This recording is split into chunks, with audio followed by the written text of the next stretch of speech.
ما يدحرج أحد. پەرلەمانی عراق لەگەڵ کات لە پێشبڕکێدایە بۆ یەکلایکردنەوەی دۆسیەی کابینەی نوێی حکوومەت، بەڵام هەندێک کەند و کۆسپی جددی بۆ گۆڕینی کابینەی ئێستا هاتوونەتە پێش کە سەرەکی ترینیان ڕێگری حیزبی و یاساییە. بەڕای زۆرێک لە چاودێران و یاساناسانی عراق لە پاش پێشکەشکردنی ناوی کاندیدە نوێیەکان و ئەو ناڕەزاییەی کە لەلایەن حیزبەکانەوە چ بە ئاشکرا و چ بە ناواخن لە دژی هاتنە ئاراوە، عێراق کەوتۆتە بەردەم چەند پێشهات و ئەگەرێک کە دەکرێت لە چەند خاڵێکدا کورد بکرێنەوە.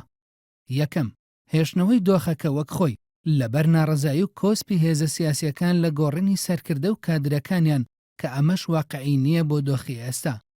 دووەم، گۆڕینی هەندێ وەزیر و هێشتنەوەی هەندێکی تریان، ئەمەش مشتومڕی بۆچی من ناو بۆچی ئەو نا بە دوای خۆیدا دێنێت و ڕێککەوتن لەسەری ئاسان نییە.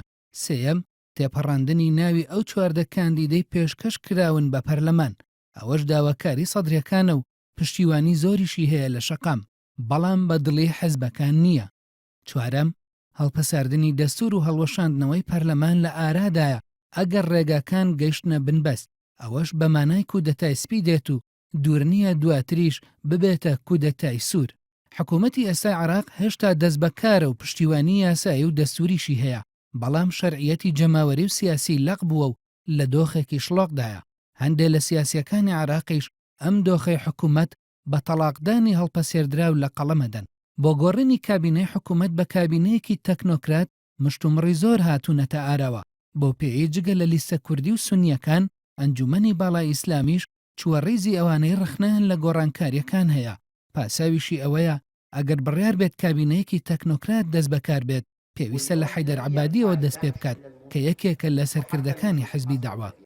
لەلایەکی ترەوە هەندێک لە پەرلەمانتاران و شارەزایانی یاسایی باز لەوە دەکەن ئەگەر وەزیرەکانی ئێستا خۆیان دەست لە کارکێشانەوە پێشکەش نەکەن، وەرگرتنەوەی متمانە لێیان کۆمەڵێک ڕێوشوێنی پێویستە کە ڕەنگە 6 مانگ بخایەنێت. بۆیە لە ئێستادا متمانەکردنی حەزبە سیاسیەکان بە گۆڕینی وەزیرەکانیان گرنگە. ئەگەر نا، بە پێی مادەی 78 لە دەستوری عراق، عەبادی دەسەڵاتی ئەوەی هەیە کە دووریان بخاتەوە بەبێ ئەوەی هیچ مافێکی خانەنشینیان هەبێت. ئەگەریش زۆرە ناڕەزایی و مانگرتن و خۆپشاندانی سەدرەکان دووبارە ببێتەوە. بەو پێیش هەموو پێشهاتانی لە بەردەم عێراقدان هیچیان سانا و بێکێشە نابن.